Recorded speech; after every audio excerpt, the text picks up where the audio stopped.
What is going on, my people? It's your boy Adam back at you for the hashtag rebound series. It is day 88 of the rebound. I actually checked and that's accurate. Day 88. I may have messed up the day number on a few of these rebound videos. I may have miscounted by a day or two. It happens. It was a lot easier to keep track of the day number when I was homeless and I was doing these videos every day without a break. Just add one to the day before. So, anyway, I said, ironically, yesterday in the last video, I think it was a couple days ago, I told you all that I would get into why I hate the Democrats. And it really just goes hand in hand with why I hate our government. And I'm just going to start off the bat by telling you, I implore you to listen to the whole video, because I'm going to go down a road. I'm going to go down a road that might make you want to shut this video off and just get on with your life. And you might just think I'm an arrogant jerk. But then I'm going to go down a different road. I'm going to bring it back around, and you might agree with some of what I'm saying by the end of the video. So I'm just putting that out there as a disclaimer up front, because you'll probably need to listen to the whole story to get the context of where I'm coming from and where I want to go. So today, speaking of getting where I want to go and where I'm coming from, I went to the Texas DMV for the first time. And, while I can't blame the guy at the DMV for my new problem in life, if anything, I could blame my parents for it. But to be honest, I've never had to deal with this issue my entire life since I was 13 years old. Literally, since April 26, 1989, when I was formally adopted by my mother's husband and receiving the last name that I currently hold. Never had a problem. I've had 3 last names throughout my entire life. I've lived in New York and Pennsylvania, and back to New York, and back to Pennsylvania, and then back to New York again over the years. And I've had to change my driver's license every time I moved back and forth, and I've never had a serious problem doing so. Here and there I had to get a document or a letter about something or whatever, but in this most recent time back in New York, I had to have some postmarked official mail from, an official office with a printed envelope or something like that to prove my residency in New York State when I got released from prison, and that took a few weeks to get it in my hands, but once I had it, I had no problems getting the driver's license. Well, here in Texas, they will not accept my birth certificate at the DMV, and therefore I cannot get a Texas driver's license.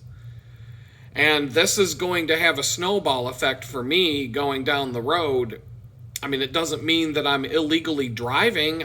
Technically you have 90 days after you move to Texas to get your driver's license switched, but they won't let me switch it, and I have a valid driver's license from New York State. I had to go online and order the birth certificate from New York. And get this, I was told that I can expect to receive my birth certificate from New York State, the one that should allow me, the updated document that should allow me to get my driver's license here by July 11th of 2025. That's 7 months from now. 7 months it takes New York State to type your name into a computer, hit print, and send you a document. There you go. They have absolutely no problem writing a check for another $1 billion to send it over to the Ukraine next week, but they can't print a birth certificate in less than 7 months. 7 fucking months I'm going to have to wait before I can even attempt to get my driver's license here in Texas again. It's fucking crazy. It's probably going to be a major problem when I try to buy a car and get a car loan, or whatever I have to do to try and get a car, because my driver's license is from New York and the address isn't going to match my address here. So I'm expecting that I'm going to be having to rely on a bicycle for the next 7 to 8 months to get around without even the possibility of being able to own a car, on top of having to find my own place and live in my own place and do all of the things like grocery shopping and laundry if I have to go to a fucking laundromat. I am livid right now. I'm absolutely out of my fucking mind. I have things I need to get done and I have to move forward no matter what. But I'm full of anger and anxiety today because of this. And hopefully it's going to get resolved without a lot more problems other than waiting it out for the next 7 months. I'm still going to try and get a car without changing my driver's license, and I'm just going to keep hammering. I'm just going to keep going forward. I'm going to keep praying about it, and hopefully God will do something for me there. He'll take care of things. But at this point, I've made the phone calls, I've ordered the documents, I've done every possible thing that I can do today. There's nothing I can do about getting a driver's license in Texas until July or August of next year.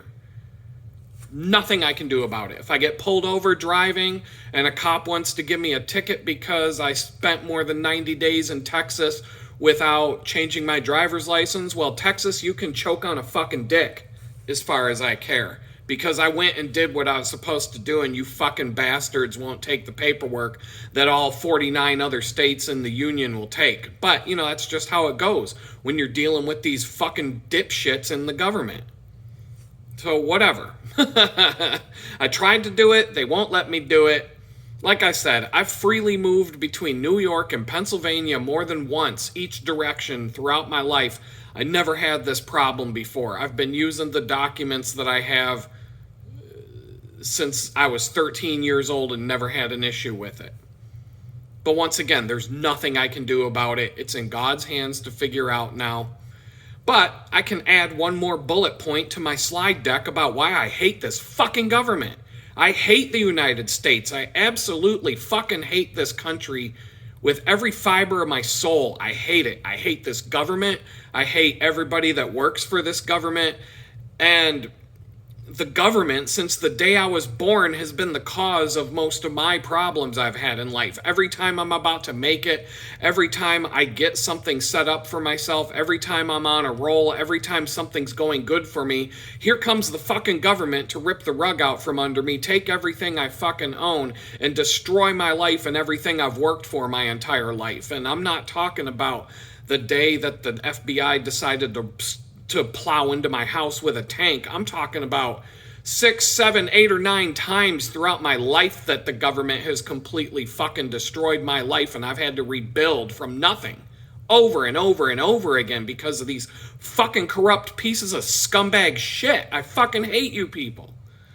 So, hate you motherfuckers. Like, I cannot even begin to describe my hatred for every single one of you fucking people that work for the government. You're scum of the earth.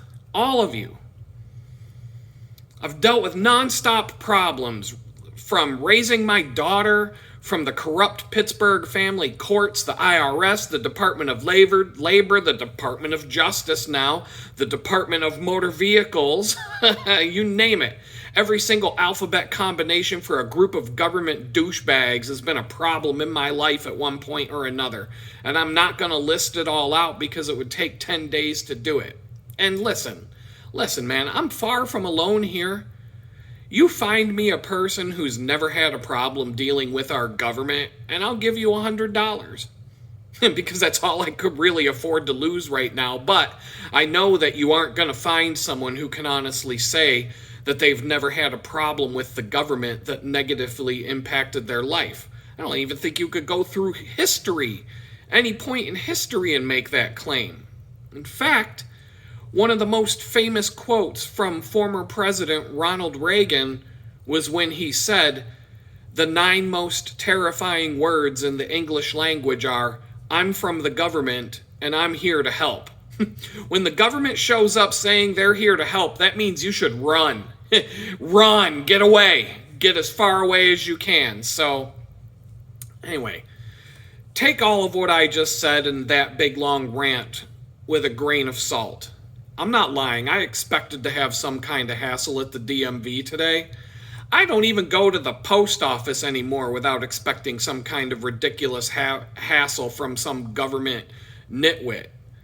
I knew the second I pulled into the DMV today that I was going to have an issue when I saw these employees standing around in the parking lot with their clipboards and just the way they look, and you know them when you see them. I'm salty. I'm salty from this experience today, and because everything I've been through. But who among you watching this video has never had a problem with the DMV? Right? Here's a test, okay? Tell somebody that you know that you have to go down to the DMV and look at their face and the reaction. They usually scrunch up their face, ooh, and shake their head, and they say something like, "Oh man, I feel bad for you. Sorry you have to go through that right now." It's basically the same reaction that you get out of someone when you tell them that you just found out you have cancer. Right? I mean, I've had problems at the DMV in New York in the past. I've had problems at the DMV in Pennsylvania here and there. And now I can say I'm part of the millions of people who've had problems with the DMV in Texas. So here we go. Even my friend that I'm living with, he went through a hassle getting his Texas driver's license. But in his case, it wasn't a situation where he had to wait 8 months for a piece of paper to come in the mail. And when I think about this even more, I can't help but think maybe Jesus did me a solid when I was in Jamestown, because I had to switch my driver's license from Pennsylvania to New York, and I had zero hassles after I got the proof of residency in my hands. I used the exact same paperwork there that I used today, and New York had no problems with my birth certificate whatsoever. Sometimes the DMV is quick and painless. But, on the flip side, the Pennsylvania DMV is so bad that the state passed a law that allows places like AAA to take over the services. So you can walk into a AAA office and get your driver's license done without having to go to the DMV. You can get all your paperwork done for your vehicles, and you can do all of that at AAA now. The state still has DMV offices, but you don't have to go there. The DMV was so bad in Pennsylvania that the only solution was to allow private companies to take over the services.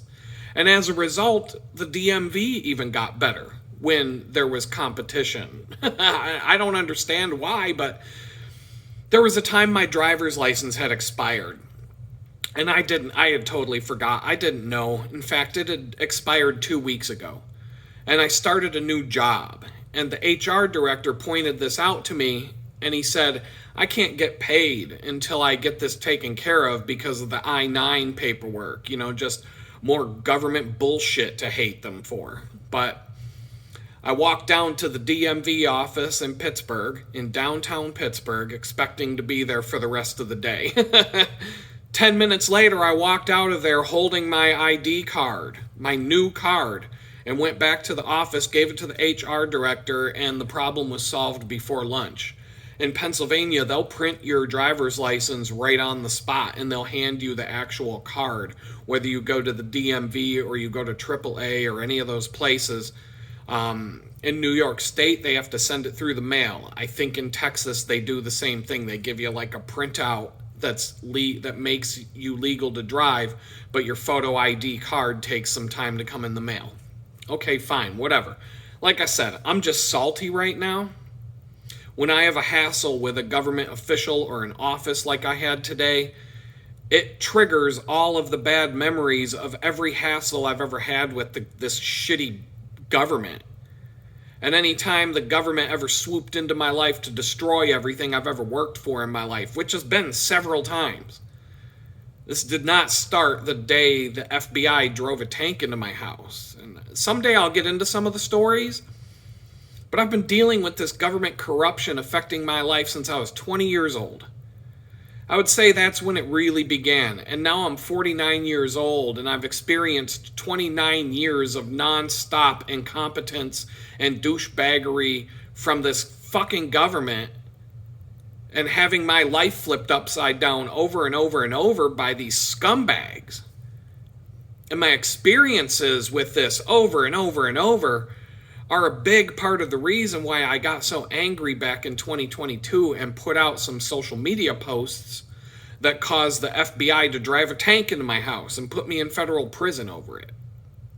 I'm the verbal version of the guy from the movie Falling Down. I finally just got to a point where I've had enough of this government's bullshit ruining my life over and over again, and I verbally snapped. I just completely lost it. I'd had enough. There was a tipping point. There was an incident that, triggered it, and it was over. It was just one punch in the face too many, and I was done.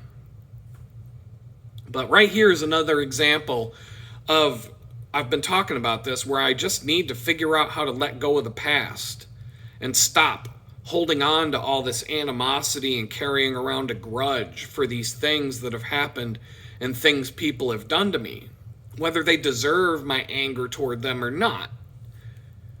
So, let me tell you about some of the good experiences I had with the situation today already. I went online and I filled out an application to get my birth certificate from New York. And and then after I submitted it, I think I made a mistake. So I called the county clerk in New York where the adoption took place, where my stepfather married my mother and then legally adopted me. And I asked some questions to the county clerk, the person who picked up the phone, about, what would have happened after the adoption and paperwork and would those records have been updated in the state, so when I request my birth certificate, it's going to have the proper names on it, my stepfather being my father now, and my mother's maiden name and my name with the current last name that I have, and all that kind of stuff. And she was very helpful. She was very friendly, informative. She gave me the confidence that I needed to know that everything I did today was right, except for when I was filling out the form to get the birth certificate, there was a field where it said your father's last name. And I thought it was the father's last name from the original birth certificate, which I don't know who the hell my father is. I've never met him. I don't know his fucking name. Nothing. So, and that's on the birth certificate. We don't know. We don't know. Some guy somewhere. And so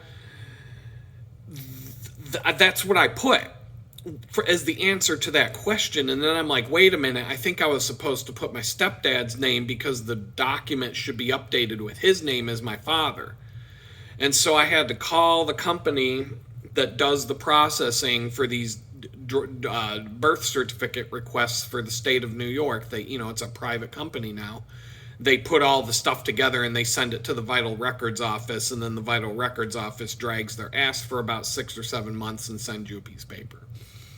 So the woman on the phone, I waited on hold for 20 minutes, and I was expecting to hear someone from India answering the phone to tell me, I am very sorry, but I cannot update the application, but I am very, very sorry, and I hoping you have great day, Mr. Sir.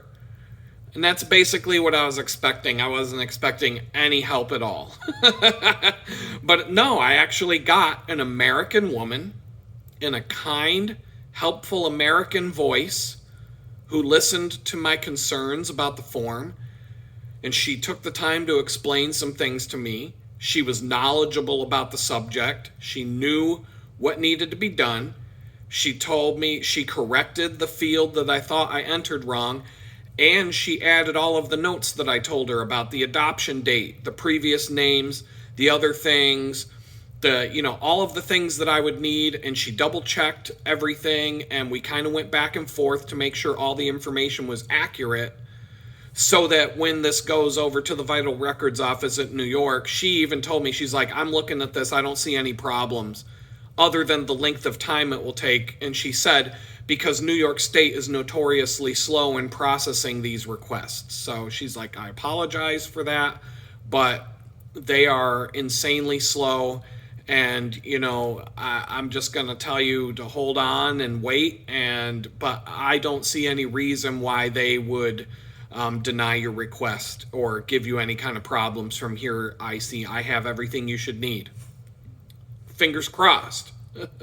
Fingers crossed.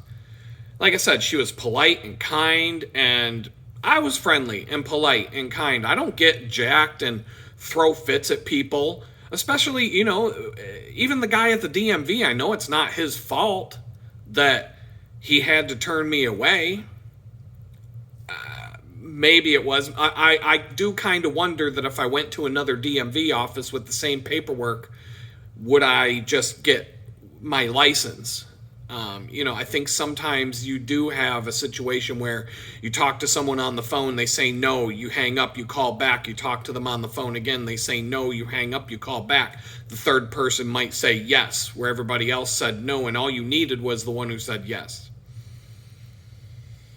But the guy copped me a little bit of attitude, and so I didn't yell at him, but I gave him some smart-ass remarks before I walked out of the office, that's for sure. I mean, if somebody's going to cop me an attitude, then they're going to get an attitude back. I mean, it's just who I am.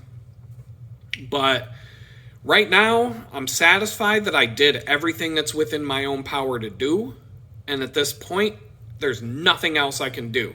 I just have to ride this out. I am going to probably stress about it for the rest of the night tonight, maybe a little bit tomorrow, and then I'm just going to pick up the pieces and do whatever I can from here. So, do I really hate everybody, every single person that works for the government? No, if I'm being honest. Can I say that I hate everybody who's a Democrat, everybody that voted for Kamala Harris and Joe Biden?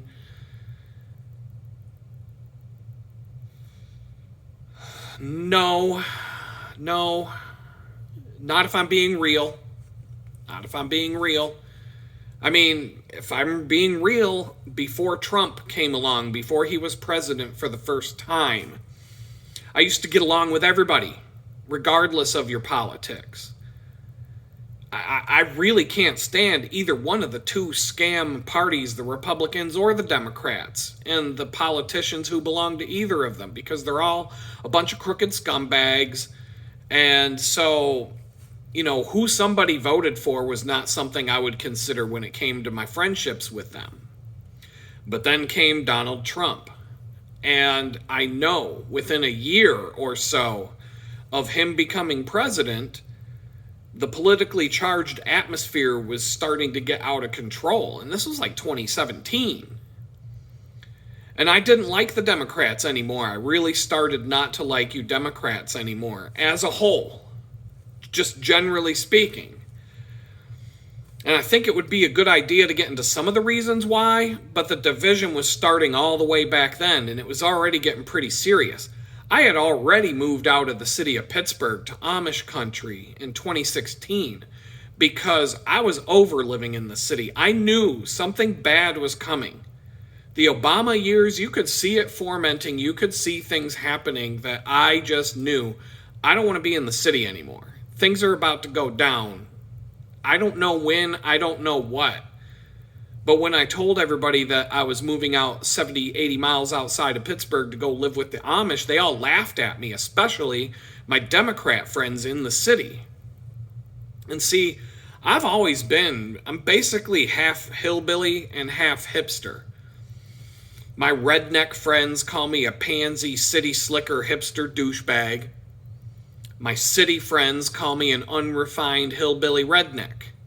And basically, they're both right. I'm both.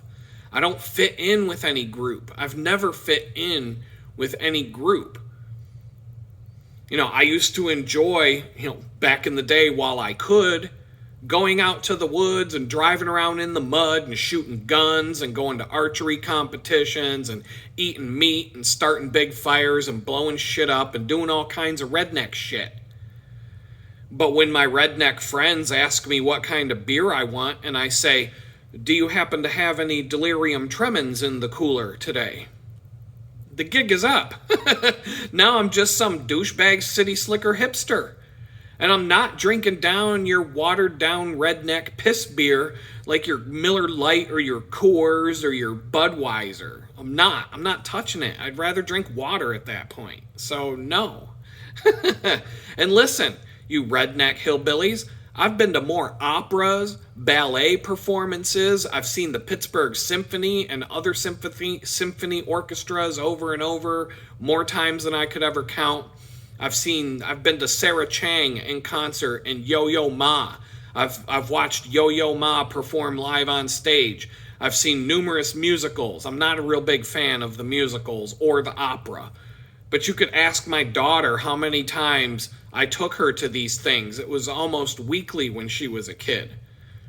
How many rednecks can say they went to the Yo-Yo Ma concert or saw Sarah Chang playing the violin in person?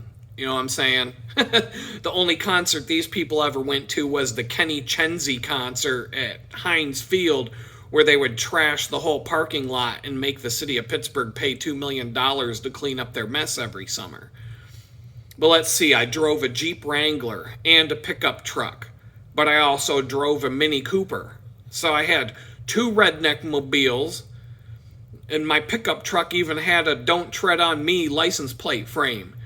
But I also drove a Mini Cooper Democrat douchebag hipster mobile. So I've lived both lives. I lived out in Amish country and I worked in downtown Pittsburgh.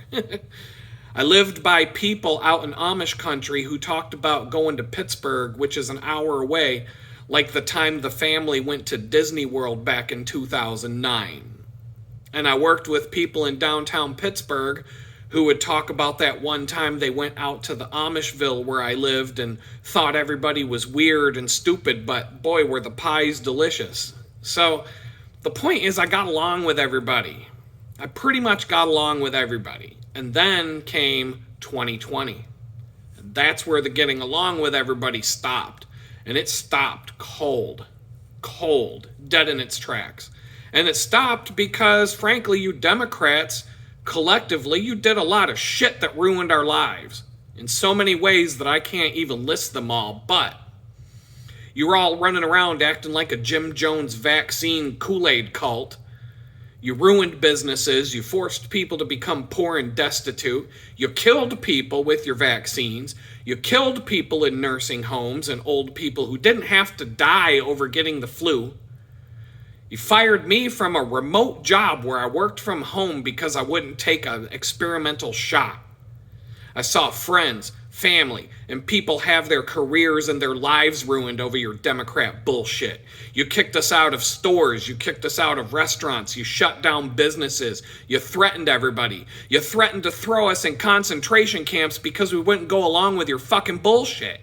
You threatened to take our jobs away. You threatened to take our freedom away. You demanded that we show a vaccine card in order to get into a public establishment and go grocery shopping and grab a bite to eat.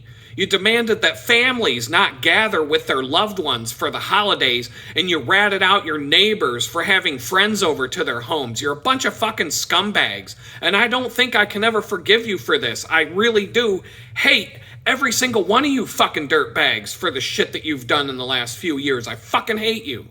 Hate you. I mean, whenever something bad happens to you people, I rejoice. I'm glad to see you people suffer. I enjoy watching you scream and cry on the internet right now because Donald Trump won the election. The level of hate I have for you Democrats is so far beyond anything I ever thought I could feel against other people. But now I have a good idea what it was like for people in other communist countries when you are someone who's awake and opposed to that corrupt dictatorship, but you're surrounded by a bunch of fucking retards who are going along with it. People who want to rat you out and send you off to the re-education camp because you're the one who's awake and can see what's going on. You know, anyone who has half a clue in America knows exactly what that is like because, 2020 through even today has been a taste of that for us. I'm here in Red, Texas, and I'm watching idiots drive around in cars by themselves with masks on their face this week in 2024. And so when we all used to wonder how dictators like Hitler and Stalin were able to convince the masses to go along with all their crazy nonsense, well, now you know. Now you know, because I've been watching you fucking morons do it for the last 4 years, and I've seen it with my own eyes. I know how Hitler got away with what he did. I know how Stalin got away with what he did. I know how the dictators of North Korea get away with what they do, because they're doing it here, and there's enough of you dumbass lemmings going along with it that you're fucking it up for the rest of the people that can see through this bullshit. And so that kind of leads me up to what got me so riled up that I ran my mouth on social media to where the FBI drove a tank into my house and hauled me off to federal prison. And to be honest, I'm going through a hassle in Texas this week, but I also have to keep in mind that I'm not sitting in federal prison anymore in Danbury, Connecticut, where it would be cold and snowing right now on top of that. So, in fact, if I were still in Jamestown, New York right now, having to ride my bicycle or walk to work, or if I could even get a job, because I couldn't find a job to save my life up there, right now I just checked, it's 15 degrees outside and it's snowing like crazy. 15 degrees. Here in Houston right now it's 65 degrees outside, and it's supposed to actually get warmer all night, throughout the night, and throughout the day tomorrow until it reaches 77 degrees in the afternoon. So life could be a hell of a lot worse, and I'm just gonna take a breath for a second and realize that, yeah, I had a bad day today. I had to deal with the government bullshit. Okay, fine. It's over. I've done what I can do. I'm in nice, warm Texas. If I'm stuck with nothing but a bicycle for transportation for the next 8 months because of this nonsense, at least it's possible to use a bicycle for transportation here. Other than the roads being insane and dangerous, and they've gotten even worse in the last week than they already were. And I'm literally taking my life in my hands every time I go for a bike ride somewhere now, but okay, fine. It still beats being in federal prison in Danbury, Connecticut right now. So, sometimes I just got to sit back and be like, it could be worse. It can always be worse. So, but, I'm just dealing with another government-sponsored hassle in my life, one of many, many, many hassles that I've had to deal with. And I don't think I've ever gone a month of my life where some piece of shit government asshole hasn't dished out some kind of hassle for me. Ever. So that leads me right back down to the subject at hand, and that's the subject of how to forgive people when you're a vengeful little prick like I am. I've said in the last few videos that I have a major problem with forgiveness. Sometimes. And with the politics, I'm not the only one. After the Trump election, I've been hearing some people on both sides talking about reconciliation and trying to put the past behind us, come together as Americans so that we can stand together against the forces that want to ruin all of our lives. And I hear plenty of people on both sides saying, yeah, fuck that shit. Me being one of them. But one thing I've been saying most of my life when it comes to politics for decades is that the people at the top of the pyramid structure, they all work together to keep us fighting with each other and divided. It's the whole concept of divide and conquer that dictates the annals of history books. Divide the people and you can conquer them. The people united cannot be defeated, but the people divided can be rolled over with a steamroller. And right now, I would say that they have done a damn good job of this over the last 2 to 4 years in America. Wouldn't you agree? I've never seen people hate each other more in my life than I see all the time nowadays. And I'm just speaking generally over politics and shit like that. In fact, I got a comment about a day ago. The username is John S-IL1DR. It took an election to find out the true nature of people in my life. I can't believe people change because their team lost. When Biden won, I didn't go on Facebook and unfriend family members and start making Trump derangement syndrome rant videos and comments. Yeah, no kidding, dude. How many people do you know watching this video? How many people do you know who have unfriended friends and family over wearing masks, taking a vaccine, who they voted for, and so many more ridiculous things in the last 4 years? I can tell you for sure, I have unfriended people. I have cut people out of my life over all 3 of these things. I would not associate with people who wore the masks. I cut them out. I had a friend caught me an attitude over the phone about not taking the vaccine when I told him I was losing my job over it. When I hung up on that phone call, I never spoke to that person again, and I never will. That ended a friendship. Over that one comment and that conversation, I cut that friend out of my life forever. I've refused to be friends with these people. And I used to get along with them well. Used to hang out with them. Used to party with them. Used to spend time at their homes and go on adventures with these people. I used to get along with them. I used to get along with people who voted in that direction, but now I've completely cut them out of my life and I'll never speak to them again. I'm hated by just as many people like that as I hate in return. The feelings are mutual. So that's where we are right now. That's where I'm at right now.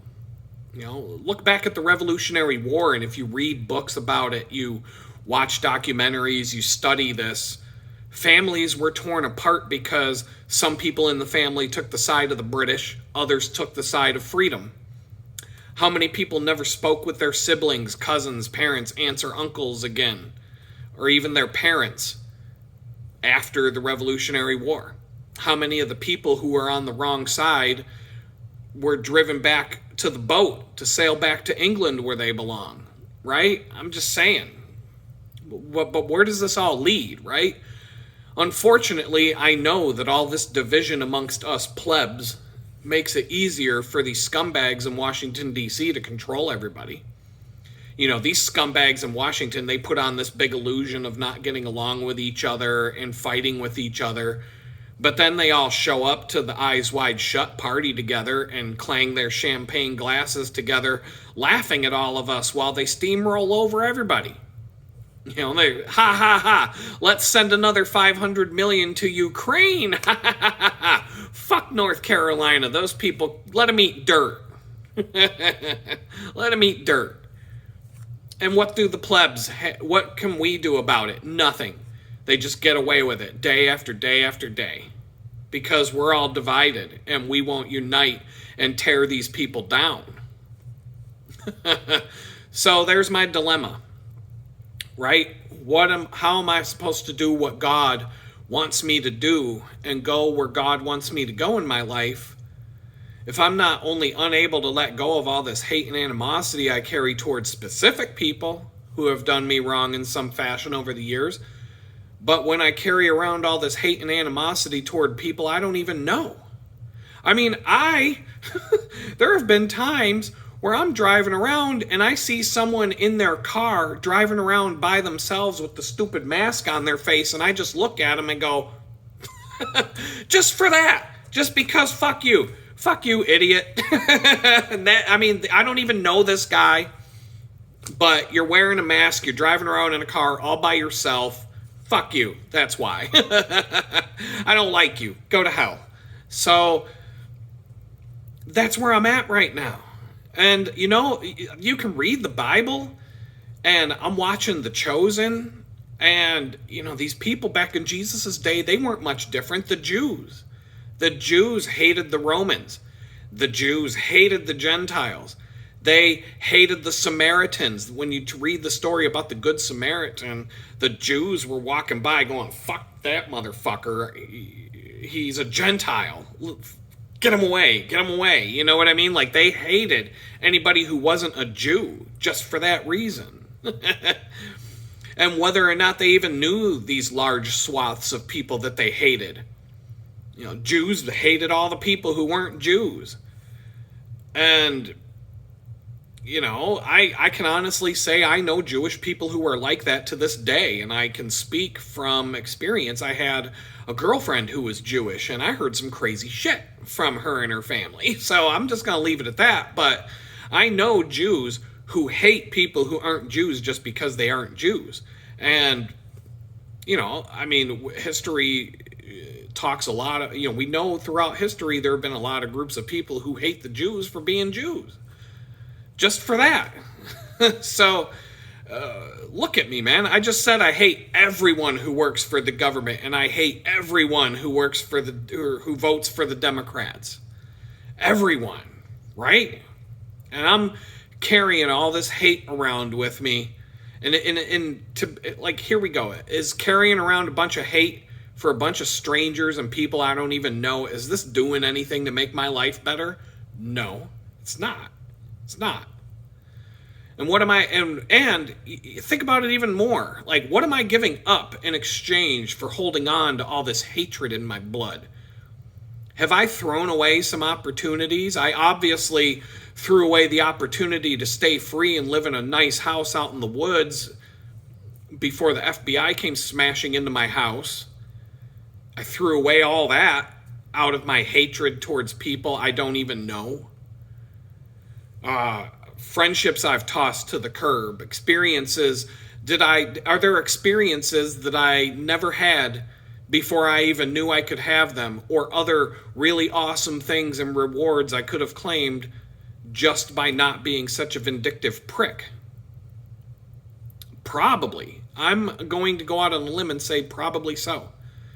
Taking out the whole FBI situation and all of that, I've probably missed out on some things because I've held grudges against people, and maybe if I wasn't so damn stubborn about it, and I would do what God wants me to do when it comes to those things, maybe good things would have happened in my life, and maybe I would have friendships in my hand right now that I don't have because I'm just too stubborn to reconcile with people that I'm angry with right now. And so I'm going to share a story about one of the things that does happen when you let go of the wrongs that have been done to you in the past, and how it ended up being one of the best things I could have ever done. And ironically, it's about my buddy who I live with here in this house. We've gone on some adventures together.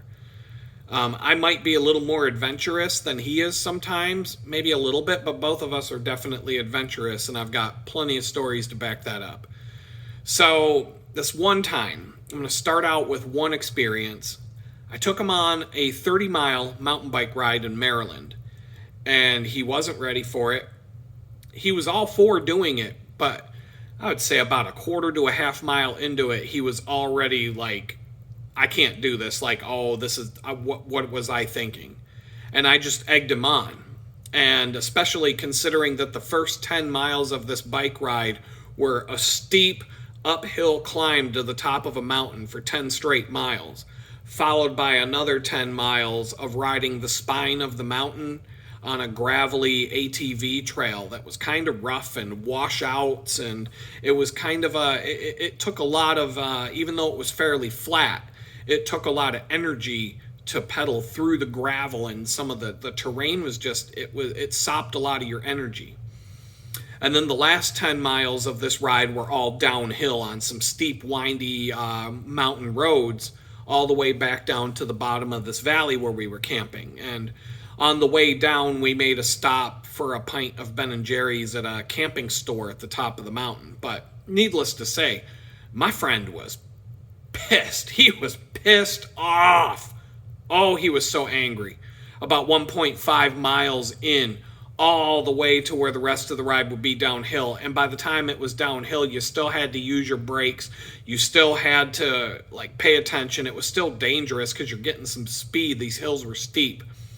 And I'm just egging him on and calling him a pussy and all the things that guys do to rile each other up on things like this. And it didn't help. It didn't help.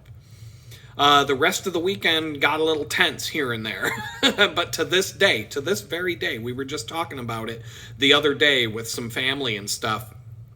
He credits that experience, that weekend of his life, where he decided that he never wanted to be out of shape like that again. He wanted to start eating healthy, and he never wanted to be so physically out of shape that he would ever feel demoralized and weak like that ever again. And I can tell you that he's gone through some ups and downs with the weight and everything, but he's never been in the place he was that weekend ever since. He said that weekend transformed his entire life and the way he treats his life. He was angry about it, but he decided to turn that anger into rethinking how he's living his life. And now he like every day he gets up, he walks 5 miles a day. He eats ridiculously healthy. He's lost a ton. He went through a spell where he gained some weight, and now he's gone and lost like 60, 70 pounds, and he's back. He's thinner than me. He's healthy. I'm embarrassed. I am embarrassed to eat around him right now because I'm kind of on a healthy eating bender right now myself, and I have been since I became homeless, and I haven't really been able to health it up. And working at a bakery that makes cookies that are this big, that are 1,000 calories per cookie, that's not doing anything to help me out with that either. But anyway, that wasn't the only time I put him through an adventure that pissed him off. And another time, we decided we were going to go on a 150-mile canoe trip down the Shenandoah River. And it was going to take about 5 days. And I had canoed most of the river before, so I generally knew where we would be able to camp, where we would be able to stop, and how it was all going to go together. But when we got to Virginia and started getting towards the river, there were so many bad omens that, there was just one bad omen after the next that was kind of pointing to, hey, you might not want to do this. But we didn't listen, and we just did it anyway. The first thing where we wanted to park to put the canoe in the river, there were these big giant signs saying that you can't park overnight. And I was worried about being towed. But based on the water level in the river had flooded, and it was still at a flood stage. And I assume that sign was there because the parking area could be flooded out, and the government doesn't want to deal with flooded out cars, and neither did I. So we ended up having to go downstream to find a park to leave the vehicle. We got stopped at a West Virginia roadblock and harassed a little bit by at a random Virginia roadblock, and got harassed by the cops a little bit. But I always see roadblocks in Virginia and Georgia. Every time I've ever driven through Virginia or Georgia, there's a roadblock, there's a police roadblock, they're doing sobriety checks and all that kind of stuff. 2 states I would never want to live in. Georgia is like the New York of the South, and Virginia is just a big, huge state with nothing in it that sucks. And Washington, D.C. isn't even part of Virginia, yet the city of Washington, D.C. controls the entire state of Virginia, like New York City controls New York State. So anyway, we get to a place where we can park and put the canoe in the water, but when we loaded all of our beer into the canoe, the water line was way too high on the canoe, and we had to unload more than half of the beer. We had to unload all this gear that we had. We had to keep rebalancing the boat and rethinking the gear that we packed because we were just pushing down too hard on the water, and we were going to just be bailing out water all the time. Like I said, the river was flooded, and so we were hitting some rapids that never existed the last couple of times that I ran the river. There were other parts where when the river's flooded, you don't have to deal with hitting rocks and stuff because the water is above all that and you just fly over it. But we forgot the sunscreen until it was too late. So we both got sunburned really bad, and we really didn't make good progress on the first day. We got to the first of 3 dams that we were going to have to portage around, and boy, did that piss him off, because we had to pull the boat up to the bank, pull everything out of the boat, make like 3 trips back and forth to the bottom of the dam, back up to the bottom, back up, back down to the bottom, back up, grab the boat and carry the boat down, load up the boat with everything again, get back in the boat and go. I knew about that. I explained all of this stuff to him, but it didn't like register in his head how hard this trip was going to be. This was like an endurance challenge. It wasn't like a relaxing camping trip. And so the first day we didn't make as much progress as we were supposed to. We were several miles off on our estimate on time, mainly because of how late of a start we got. And we were in a situation where we absolutely had to get off the river before it gets dark, because it's going to be way too dangerous to be out on that water at night unable to see. And so we found a crappy place to pull off the river and camp. But then before we could even get a campfire going, a major rainstorm came in, and we basically spent the entire night in a crowded, tiny little 2-man tent that was just slightly big enough so that we wouldn't have to be gay to sleep in the tent together. And so the next morning, he's miserable, I'm miserable, we're already not having a good time. We load up the canoe, and when he goes to get in the canoe tips over. Swamped the whole boat. So we had to pull everything back out of the boat, flip the canoe over, dump the water out, put the canoe back in the water, load it up, and do it all over again. And the second time we loaded up the boat, I got a little bit lazy and I didn't tie everything down as firm and tight as I normally do. And the river was moving fast.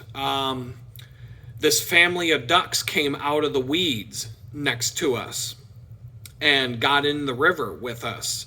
And all of the baby ducks got swept down the river and drowned and died. And the mama duck just looked at us and flew away and was like, oh, fuck it. And flew away.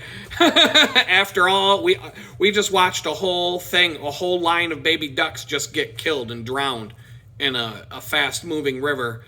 And mama duck was like, fuck it, better luck next year. And flew away.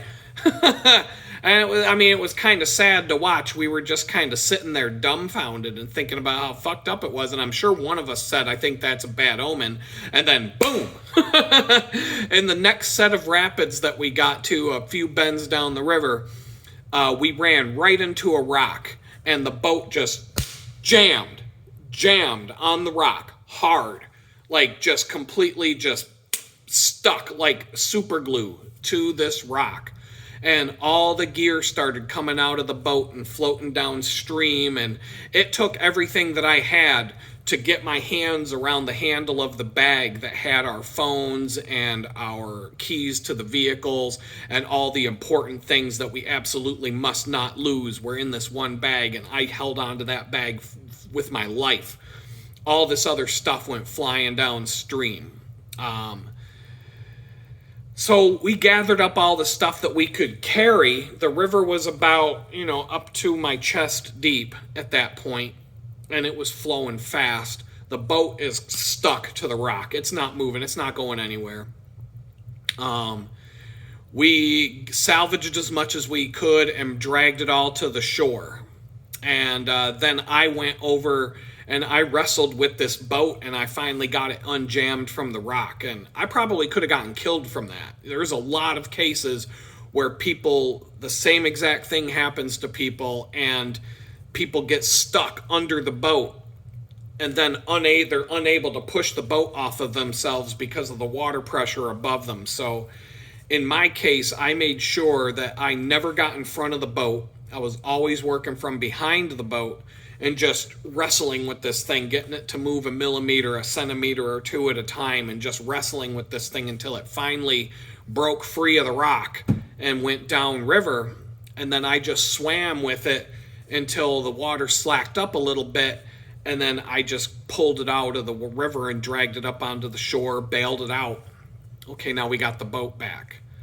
And so I knew where we were on the river, and all of my gear was going to be waiting for us because there was a dam, the second dam was up ahead, and the river turns into a calm lake, like 1 or 2 bends down the river, like maybe a half mile, less than a mile from where we were.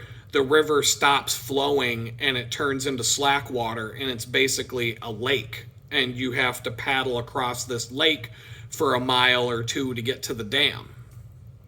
And so all of my gear would have been waiting somewhere. Like the river would have carried it all probably to the same place and then just dropped it off somewhere. And, you know, bright yellow bags and paddles, I would have been able to get it. And so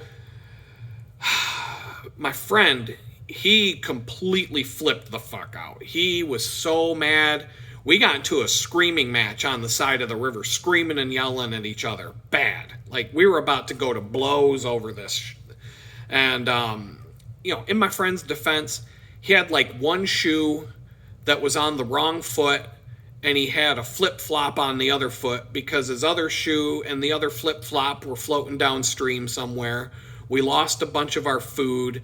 My tent was gone. This expensive sleeping bag was gone. A bunch of other expensive gear, including a couple paddles and some other things. They were all floating downstream now. Probably about $500 to $1,000 worth of stuff gone, just floating down the river.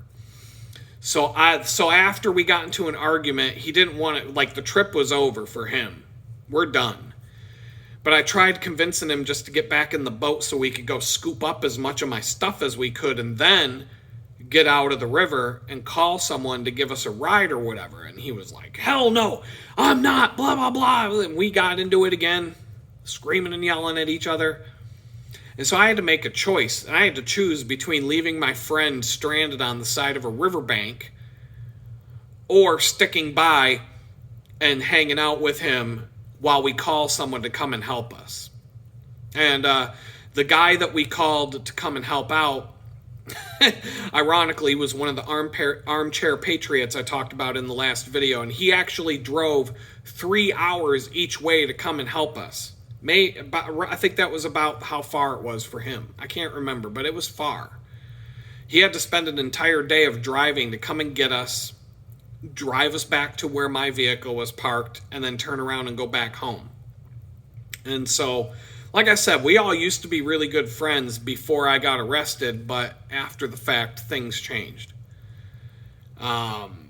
He picked us up, he drove me back to my vehicle, then we had to drive back to the place where the boat was out of the water, pick up the boat, and then turn around and go home. And as we started to drive toward home, we saw that less than a quarter mile from where we pulled the boat out onto the shore, there was a public boat launch and a ramp where we could easily have gotten the stuff in and out of the river, and the slack water and the start of the lake was pretty much right there, just around the bend. Like, it was closer than I thought.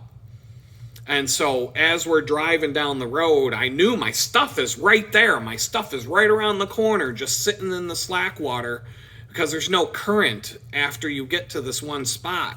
Even if you're floating in the canoe, you're just going to sit there and you're not going to go anywhere after a certain point. Even though we just went through a set of rapids, once you hit that slack water, it's over. You're not going anywhere without paddling. I was familiar with the river enough, and I'd been through the area on a canoe more than once. But like I said, the water level was lower those times. So anyway, we drove all the way back to the end of the trip where my friend's vehicle was, where we were supposed to get at the end of the river trip after the 150 miles. And we were both angry with each other the whole way there. We weren't really talking. There was just like some anger going on. Some serious, like, we got in our vehicles and we split and went separate ways, and I was really, really angry. I get home. My girlfriend at the time was on a trip visiting some of her family, and she was actually kind of mad that I went out with my friend instead of with her, but she was still with her family. And so I still had a few days to sit at home because this trip got cut short. So I went down to REI dropped a wad of money on replacement equipment to replace some of the stuff that I had lost, packed my bicycle, and drove 2.5 to 3 hours north of Pittsburgh, and I put my canoe in the Allegheny River and paddled all the way from the Kinzua Dam down to a town called Tityute over a period of about two days. And I camped on an island in the middle of the river, and I just relaxed for the next 2 days. And I basically continued a canoe adventure. I just had to drive 5 hours back from Virginia and then 3 hours north to pick up where I left off. So then when the canoe trip was done, I hid my gear in the woods and I rode my bike back to the Jeep.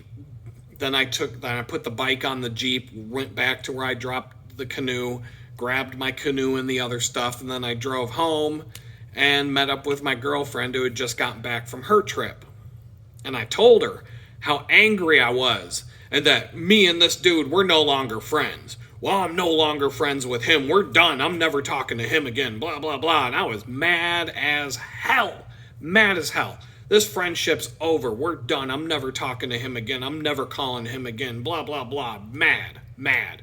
And believe me, he was just as mad. He was just as angry at me for dragging him into this crazy thing.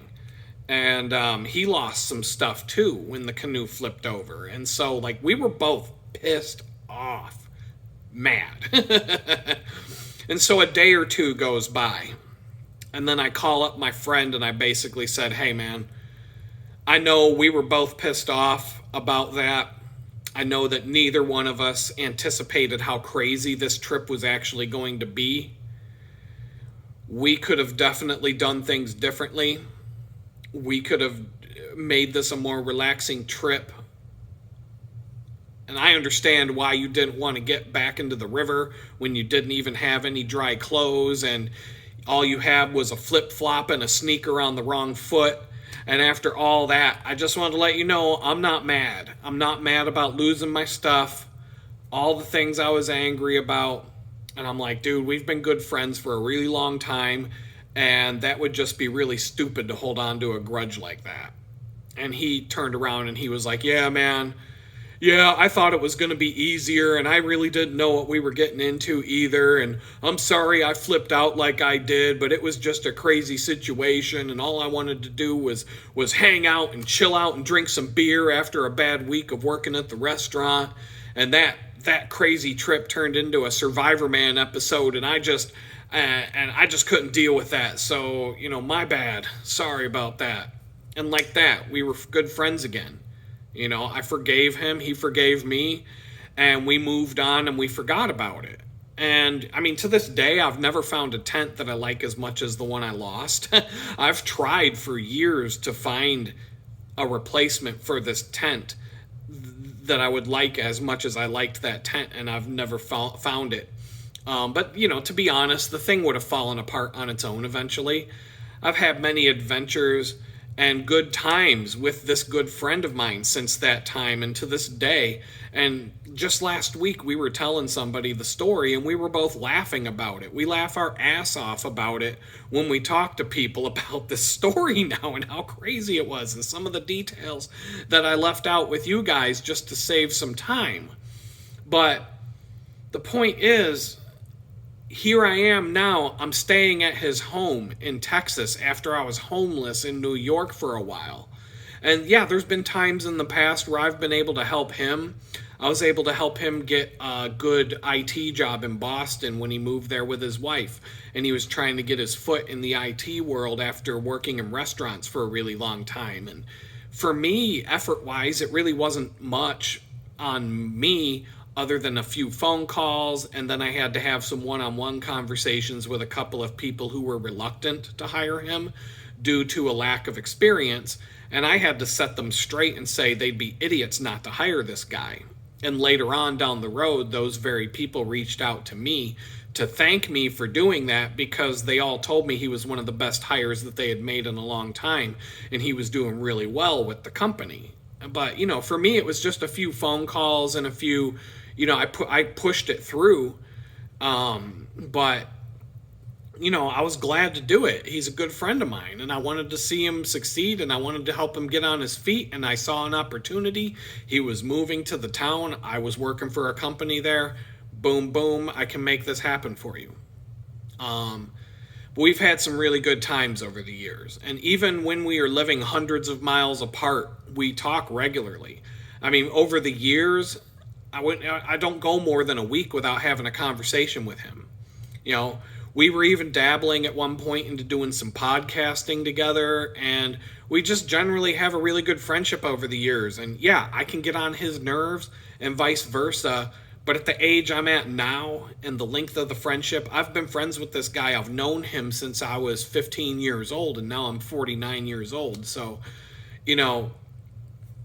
let things go. I mean, yeah, we have both gotten on each other's nerves more than once, and we've openly talked about it from time to time. And even now, living in the same house together, things, it's bound to happen that you're gonna, somebody's gonna get on somebody's nerves at some point. And so, but we're all good friends, and I don't think about it in any other way, and I'm nothing but grateful for the opportunity that him and his family have given me to come down here and try to get on my feet.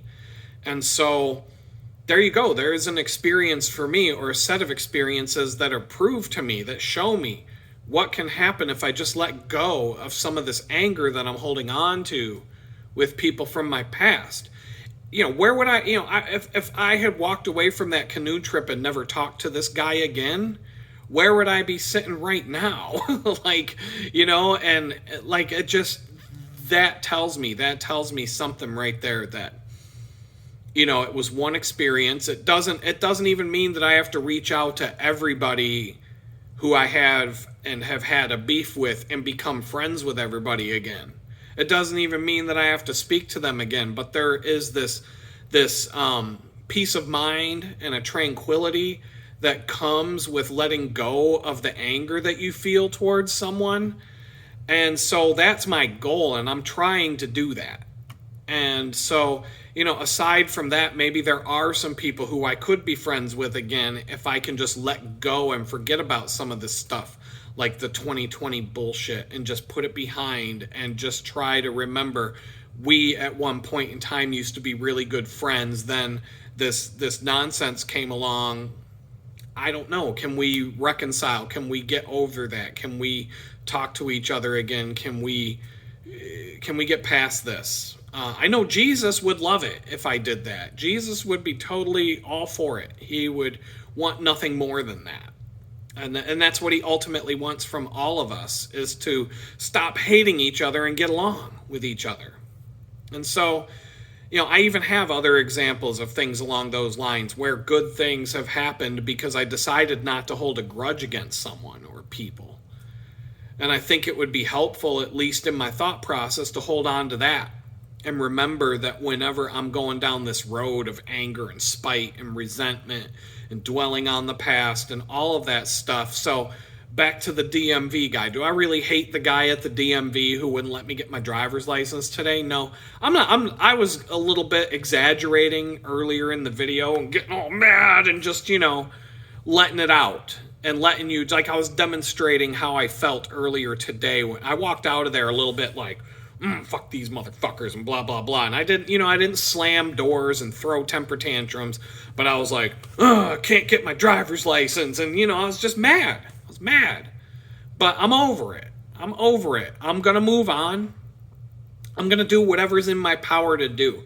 I'm going to start looking for a car. If I get tied up to where not having my driver's license matching the address of my house in Texas here, my residence, if I get caught up in some BS where the bank won't give me a loan because of a piece of paper and they don't want my business, then fine. I'll do what I have to do. I'll figure something out. We'll figure this out one way or another. Jesus has a way of just like making things happen out of nowhere. So I'm over it. I really am. Like, I'm not the guy that I was in the beginning of the video. I was trying to make a little bit of a point and kind of really show you how I can feel sometimes.